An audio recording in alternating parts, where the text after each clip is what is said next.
How much courage did it take to fly in a bomber in World War II? Do we have that much courage? It's an interesting question, isn't it? How do we know? How can we? A lot of us, maybe the less imaginative among us, might flatly answer yes. Yes, they have what it takes. There are some of us, fortunately, that aren't cursed by an active imagination. Now, I might argue that in a lot of ways that's a disadvantage, certainly in creative pursuits, but what we'll find when we take a closer look into the history of the nitty-gritty day-to-day struggles of bomber crewmen is that it's probably an advantage for them, right? Because make no mistake, these men, these heroes, well, they were actually fighting two wars, weren't they? They were fighting the obvious one, the one that takes kinesthetic ability and skill, the one with explosions and bullets flying everywhere and bombs. But there's also the second war. And that war doesn't start until they're back at base and they step off the aircraft and they're only left with their thoughts. And their brain, if it has any penchant for using that big prefrontal cortex they've got, is going to start digesting the day's events. It's going to start weighing the odds. It's going to pull them out of the present and into an unknowable future. And things might get scary. In fact, it's probably going to get even scarier than the combat was, until they're in this paradoxical situation where sitting idle is more miserable than actively fighting. Which was a common thing we hear when we look at firsthand accounts from these men, that the worst part was waiting on the mission, the apprehensiveness, the lack of action. Now again, some lucky folks may think this sounds like nonsense, those people whose minds don't churn into the future whenever uncertainty rears its ugly head. Those people, like I said, have an advantage. Now, I'll be the first one to say that I'm not blessed with that ability. My mind searches. I want to know the answers. I want to know what my chances are, how to optimize my odds. I would want to definitively know with certainty if I would live. And the trouble is, you can't know, can you? You got to quiet that part of your mind and carry on in spite of fear. And that part, the not knowing, that's the second unseen war these men had to overcome. Constantly asking themselves if they'll be shot, be killed, will their parachute open, what if they catch fire? The questions are endless. And if you let yourself spiral to take a look down that rabbit hole that's constantly in the back of your mind, well, you'll probably break down at some point. Now, some men, like we said, men blessed with good control of their imaginations do exist. And we know that because occasionally when we take a look back at first-hand accounts, we come across diary entries like this one. Quote, "I know it sounds strange to say, but I gave no thought to danger. Peggy Ann had promised to pray for me every day, and I never imagined that anything would ever happen to me or my crew.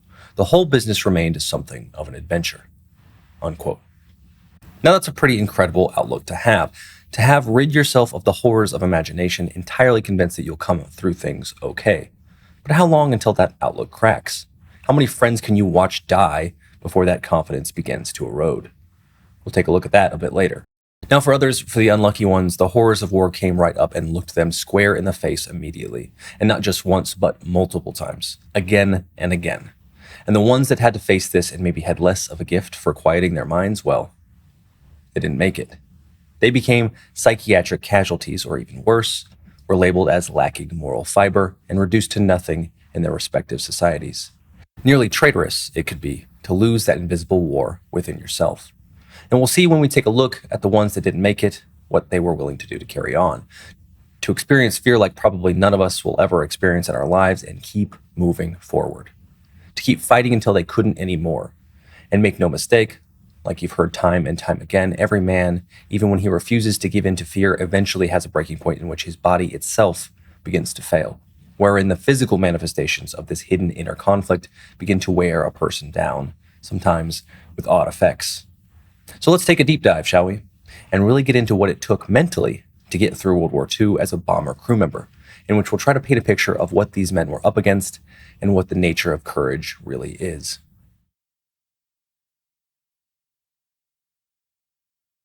So how do I convey to you, dear viewer, how horrifying the air war truly was?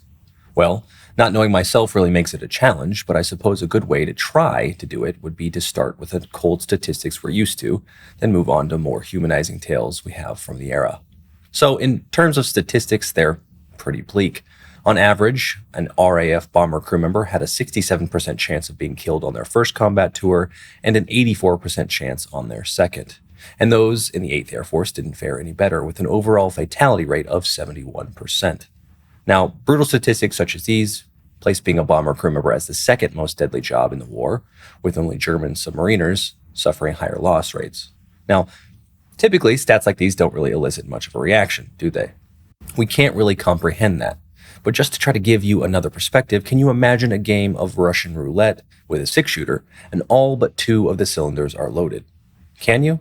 No, I'm serious. Just imagine that. Imagine being at a table with five of your best friends, knowing that only two of you are going to walk away, because that's what was being asked of these men. And I don't feel like that really gets enough attention. And even more, it makes me ask, what kind of man could handle that? So, as I said, the numbers are horrifying, but they're just numbers. They can be put out of your mind if you stay busy. If you just do your job, the odds shouldn't bother you too much.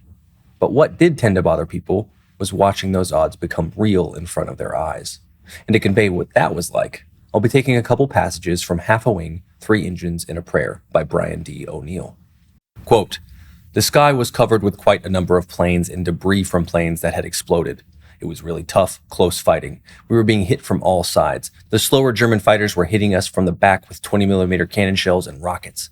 The Me-110s kept picking on this one plane off our right wing. They knocked all the fabric off its elevator and rudder and eventually set it on fire. But apparently, this didn't slow the plane down much, since they stayed with us another 5 to 10 minutes. Then, this German plane came toward the back of us and under in a vertical bank that almost cut our wing off and set the plane on fire again. It was mostly smoke coming from the bomb bay, and then it flared up. We tried to move over to get out of the way of this plane, and shortly after I looked around, it was gone." Unquote.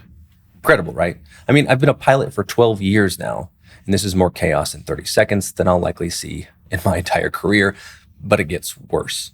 Quote, "Then came the flak, barrage type, predicted fire, and tracking.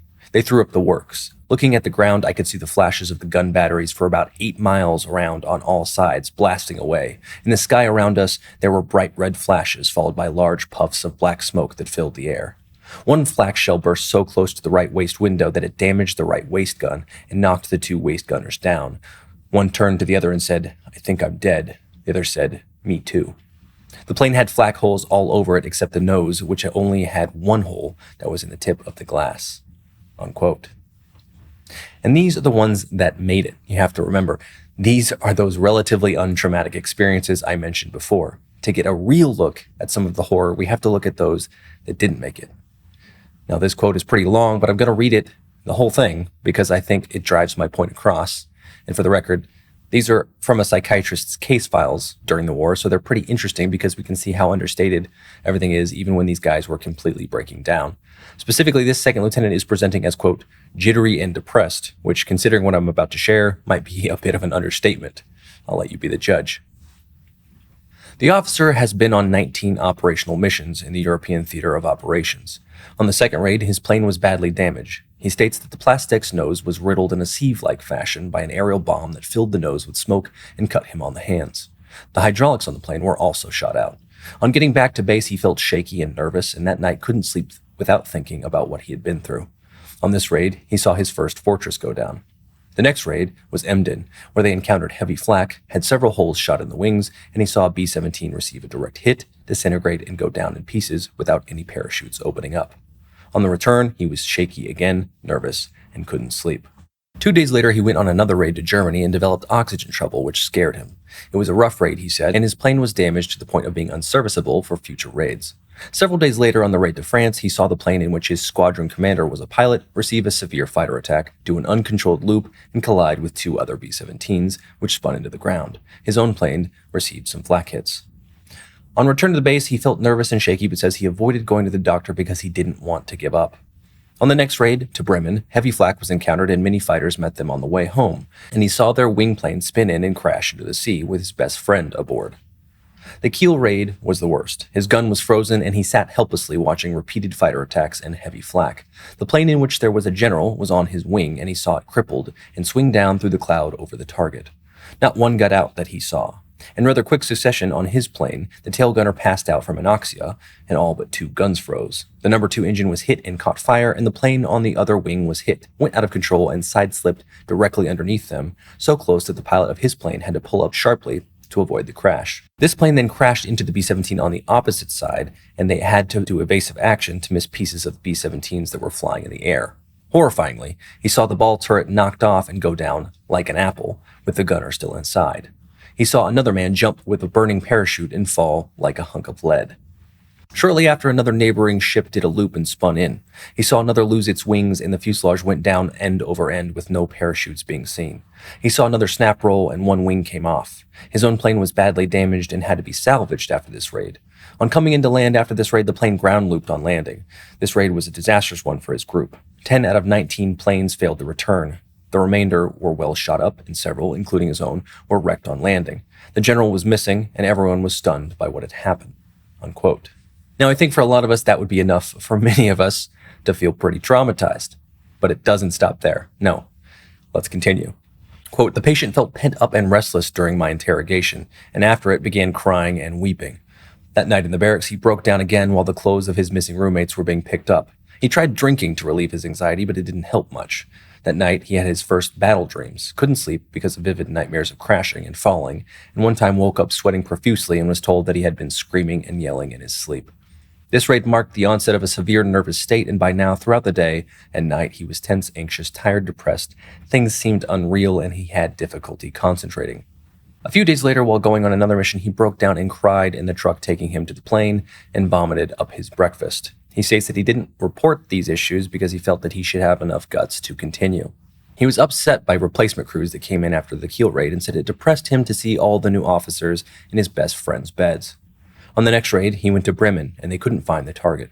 11 ships separated from the main mass, him among them, and they encountered heavy flak. On the return, they got down to 12,000 feet over the German coast to bomb a convoy, but he got rattled and forgot how to throw the switch, with the result that all his bombs got hung up.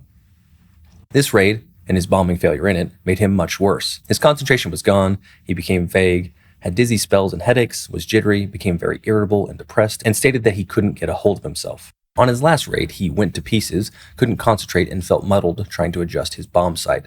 Acting as lead bombardier, he, quote, "just let the bombs go," and missed the target by 6.5 miles. He saw some blown-up farmhouses that distressed him. Attacked by fighters, he shot his gun without aiming. His symptoms got worse, and he had headaches and dizzy spells. On return to the field, he felt he was incapable of acting as a bombardier. He told his pilot, who tried to reassure him by accompanying him on practice missions, to do practice bombing runs. This didn't help any. He made so many foolish mistakes and felt so distressed inside himself that he consulted the squadron flight surgeon, who sent him to the Central Medical Board. Unquote. So obviously there's a lot to unpack there. I mean, the easiest, laziest thing people tend to do when confronted with psychological fragility is to write off the person themselves. But in this instance, considering what the individual has been through, is that really fair? I don't know. It also begs the question, what is the proportion of someone's mental fortitude versus the dumb luck of their experiences that determine whether or not they make it through the war, psychologically speaking? I think definitely someone's genes have something to do with it, but there's also a certain roll of the dice inherent to what you're forced to see and experience. To answer this question, we need to have a look at what courage actually is. What is the difference, really, between those who have it and those who break up? To do that, we're going to take a look at the book The Anatomy of Courage by Lord Moran, which is an incredible book if you've never heard of it and are interested in this topic.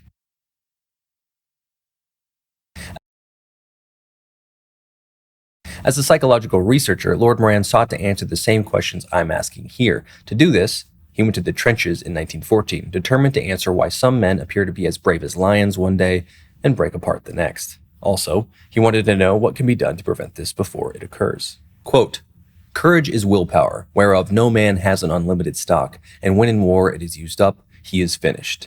A man's courage is his capital, and he is always spending." Unquote. Such is the case for anyone having to endure that invisible internal war I mentioned before. But even that quote, as good as it is, doesn't give a complete picture of why some of us are more cut out for things like war or hopeless situations such as flying in a bomber crew, while others fall to pieces. To do that, we need to take a closer look. Fortunately, Lord Moran did just that. In 1914, upon his first few years of the war, Moran mused that there seemed to be 4 degrees of courage and 4 orders of men. They were men who did not feel fear, men who felt fear but did not show it, men who felt fear and showed it but did their job, and finally men who felt fear, showed it, and shirked. However, as Moran states, during the Battle of Ypres, he came to find that few men spent their lives with their feet firmly planted on one rung of that ladder. Quote, "They might have days without showing fear, followed by days when their plight was plain to all the company. At other times, they were possessed by the fear that they would be found wanting and branded as cowards, when in the toil and bloody sweat of trying to conquer themselves, they would end up doing their job without signs of fear." Unquote.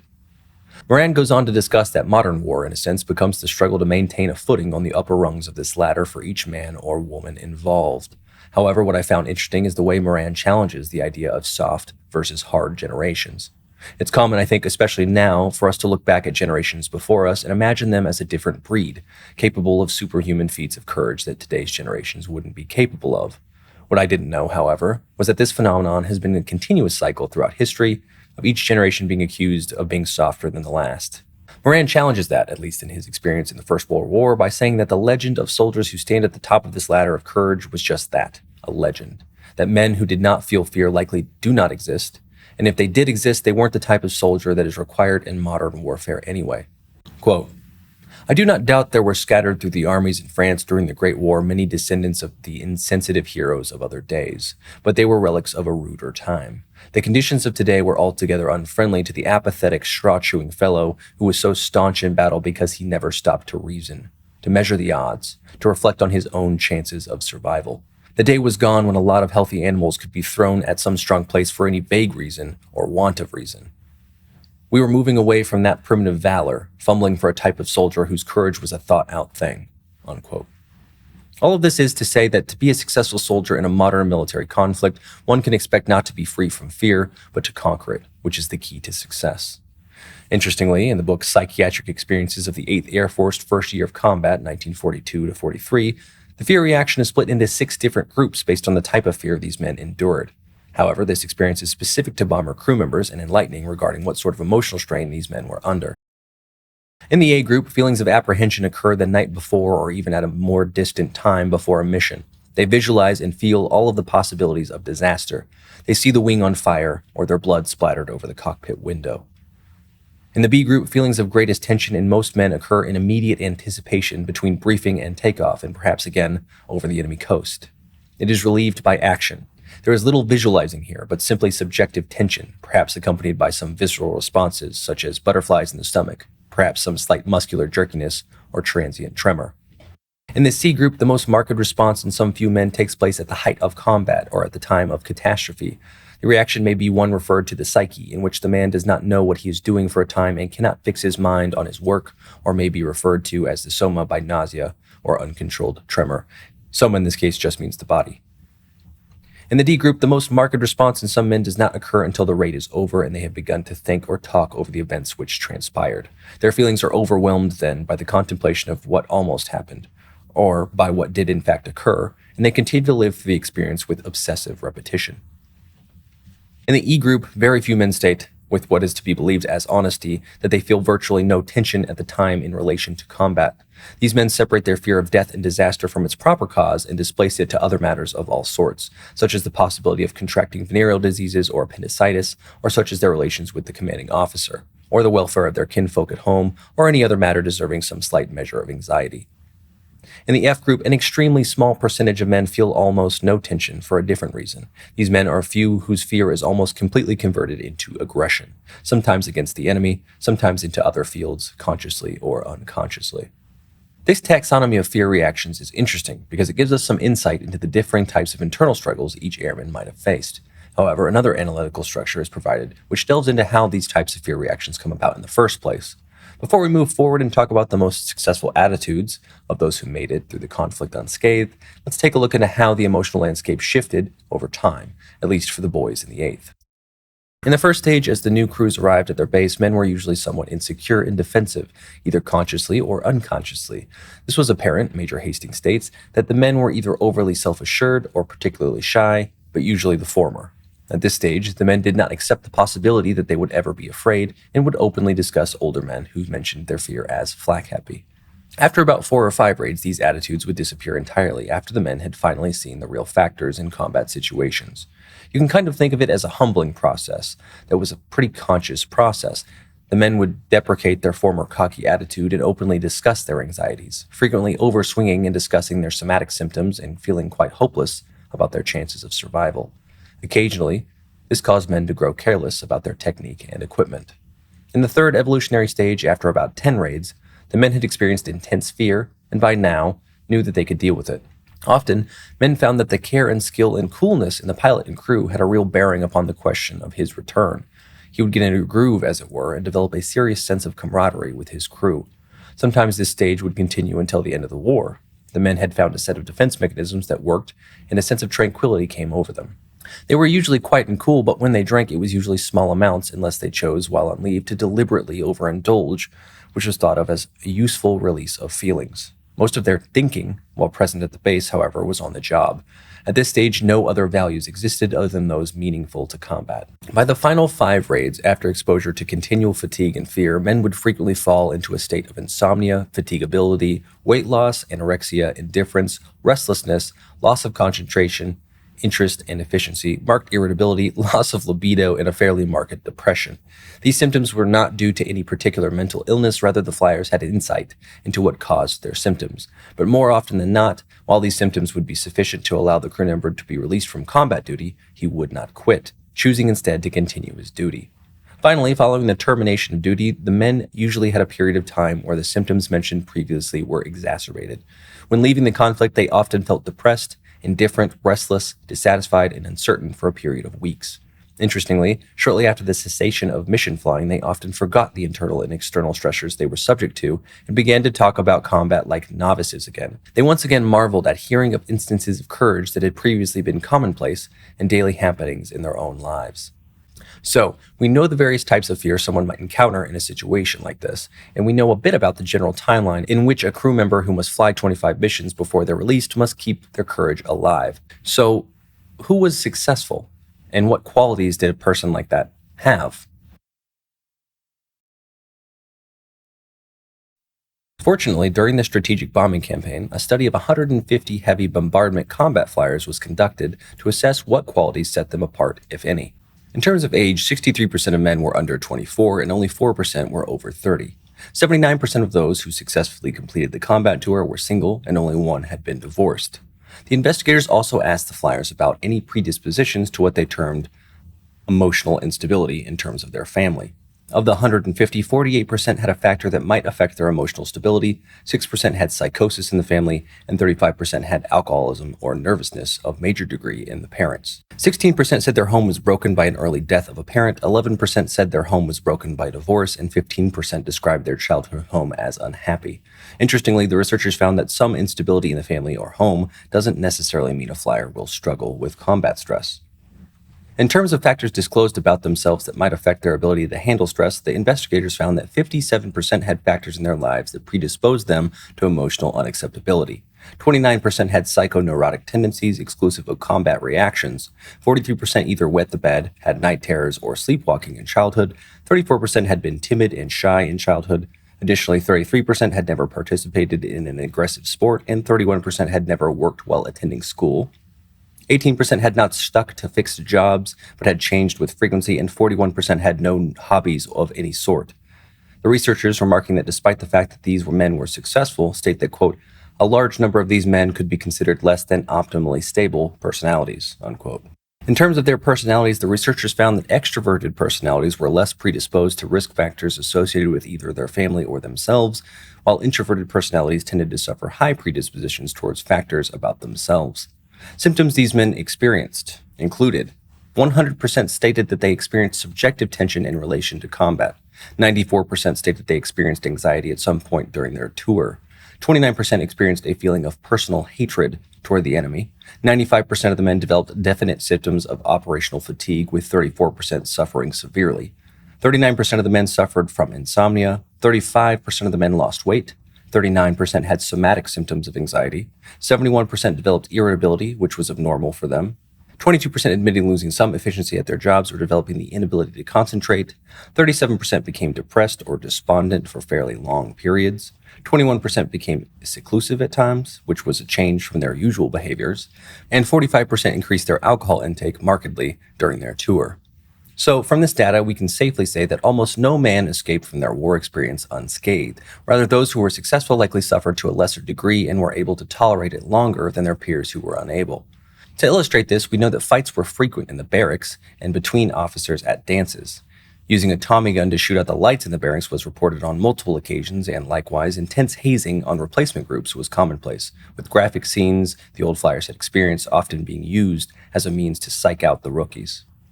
In terms of when these men felt the most tension, they described the worst was before combat, most acutely when they were over enemy territory, knew they would likely be attacked, but had not yet seen the enemy. Virtually everyone stated that actually getting into combat came as a relief. The few who weren't relieved of tension by action were largely men who either had no guns to shoot or had a such marked visceral response to anxiety as to be almost disabled.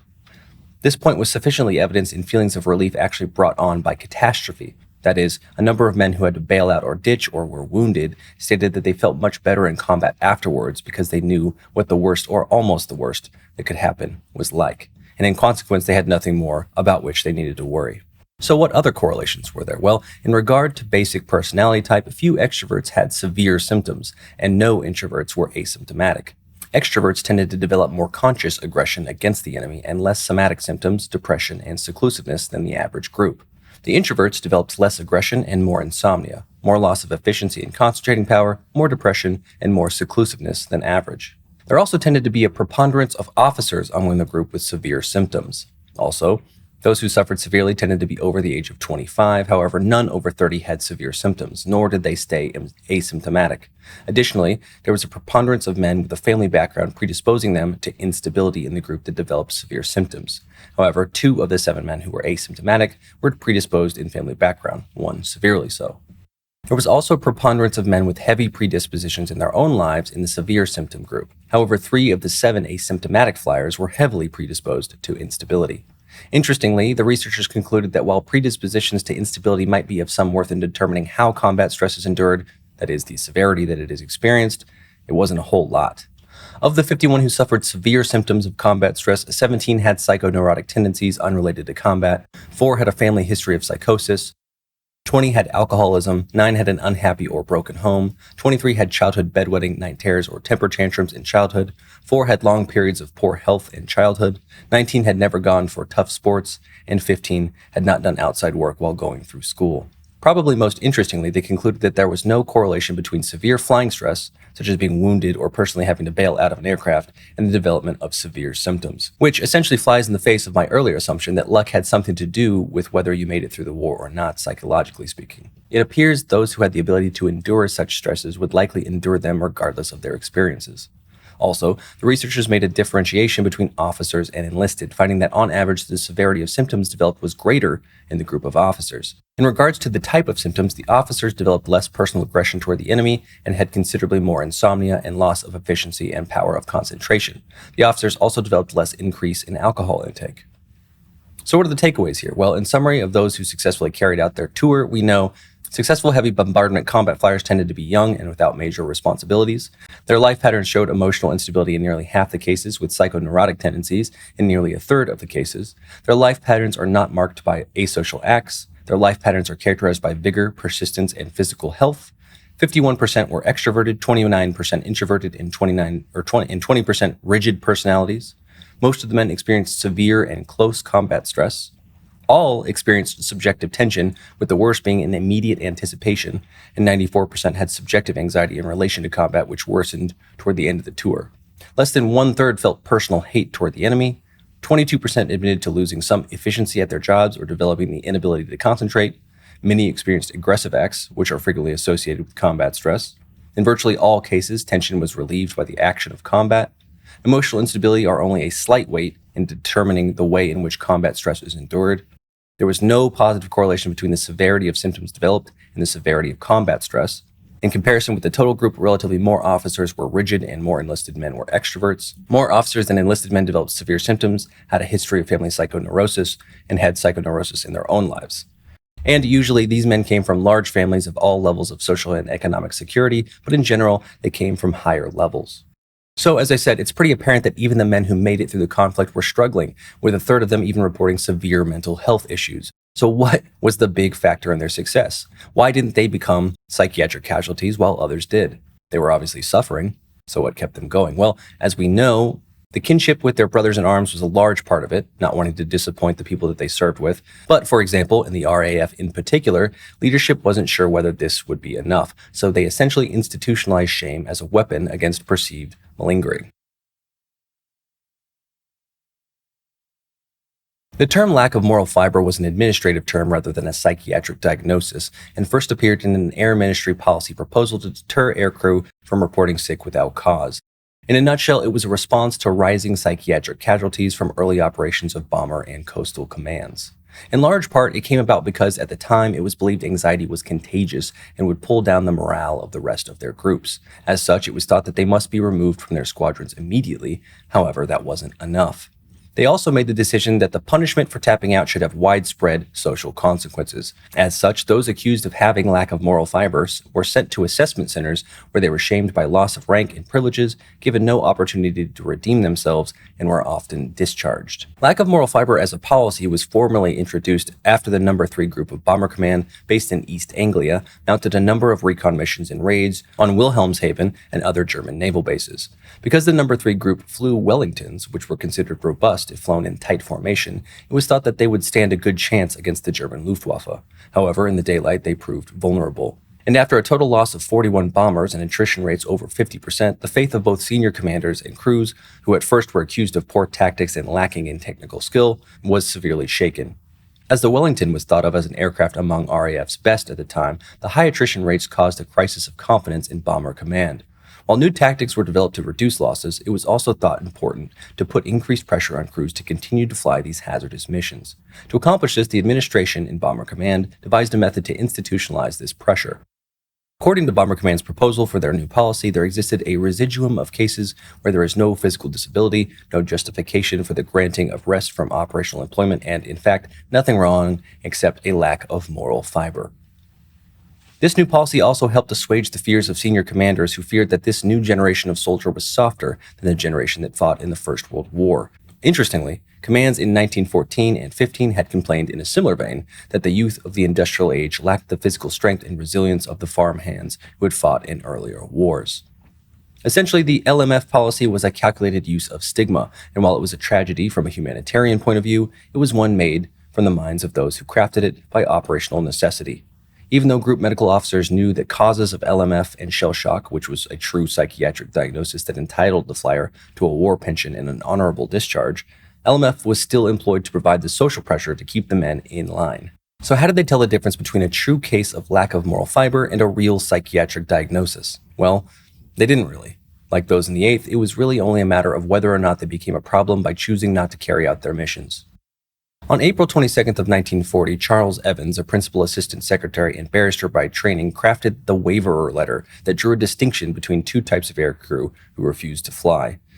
Quote, A. The case of a man who is doing his best to fight against his weakness and is maintaining a show of carrying out his duties, but has nevertheless lost the confidence of his commanding officer.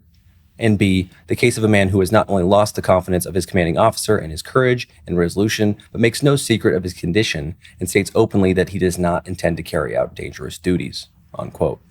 Using this logic, once a commanding officer had satisfied himself that a case is not one which can be cured by encouragement or one that can be suitably dealt with either by disciplinary action or as a medical case, it was referred to Air Ministry for discharge. This essentially left untrained commanders in charge of differentiating between cowardice and true mental health conditions.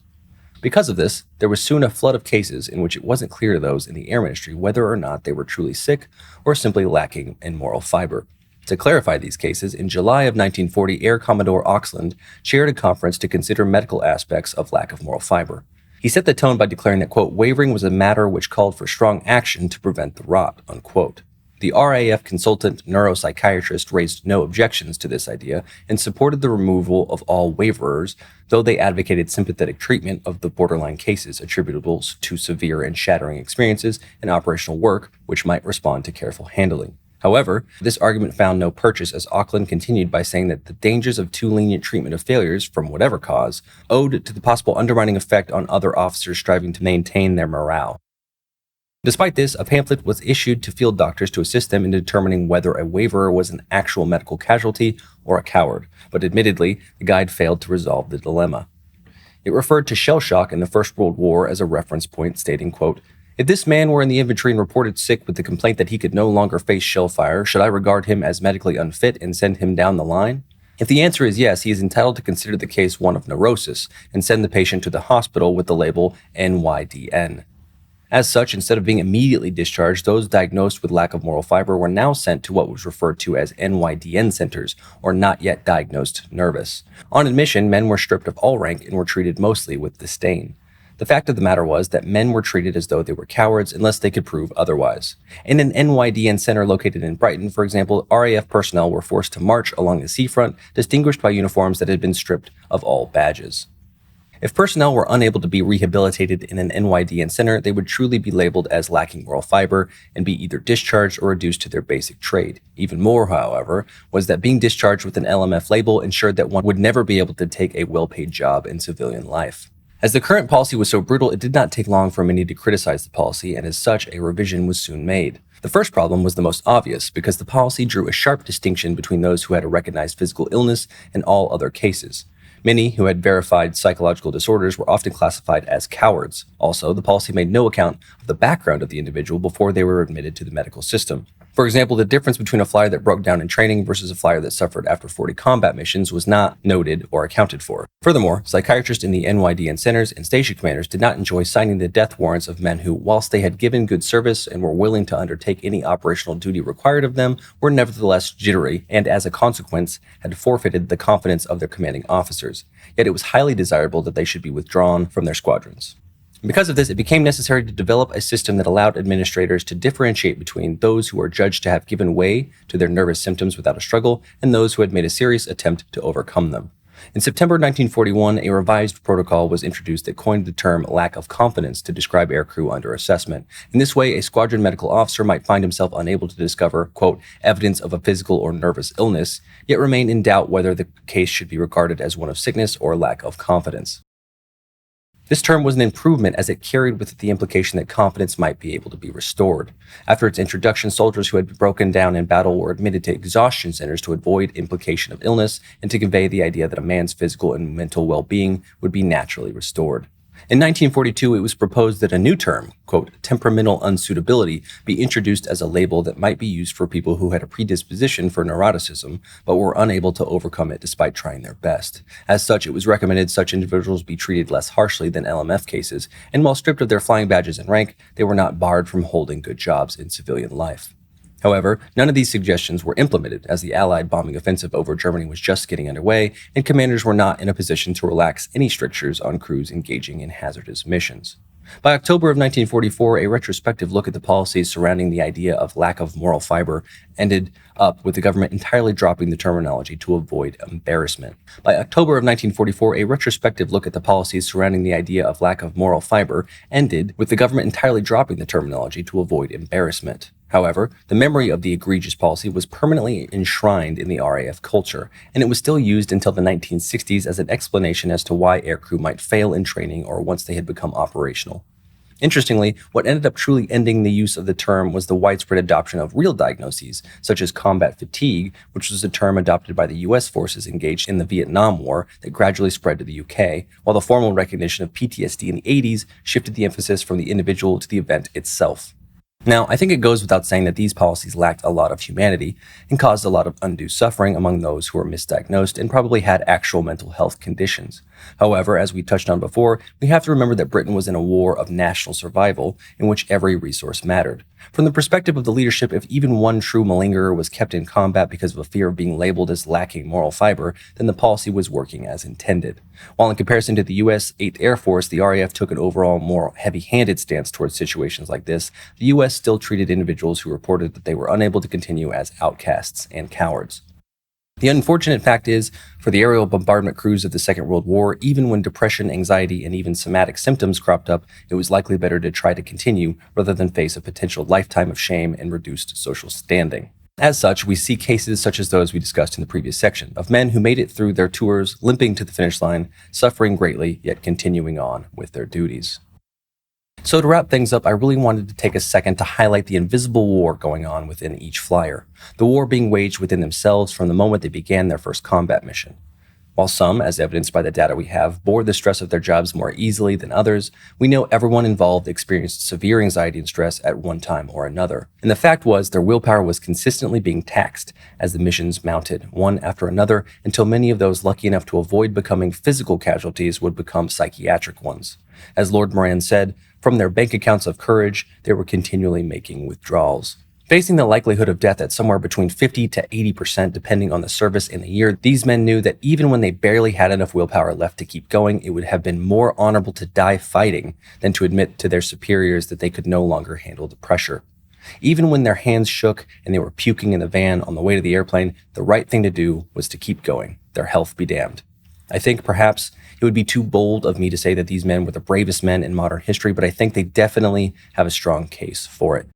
Hello, Skipper. Hello, Navigator. Half a minute to go. Okay. Hello, Engineer. Skipper here. Yeah? Will you put the revs up, please? Yeah? Okay, keep weaving. A lot of searchlights and fighter flares, Skipper. Yeah, keep on. Okay, boys, okay. Bomb doors open. Hello, Bombardier.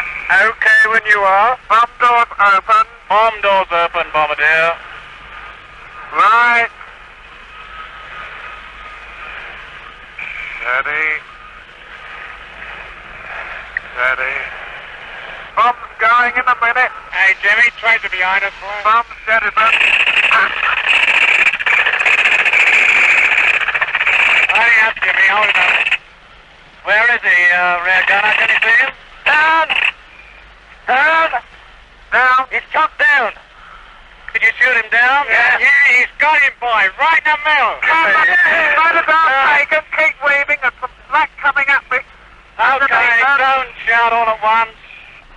Hello, mid-gunner. Did you recognize that fighter you shot on? No, I didn't recognize it, but it's definitely going down now. Good, Jimmy. I can see it, boy. Good show.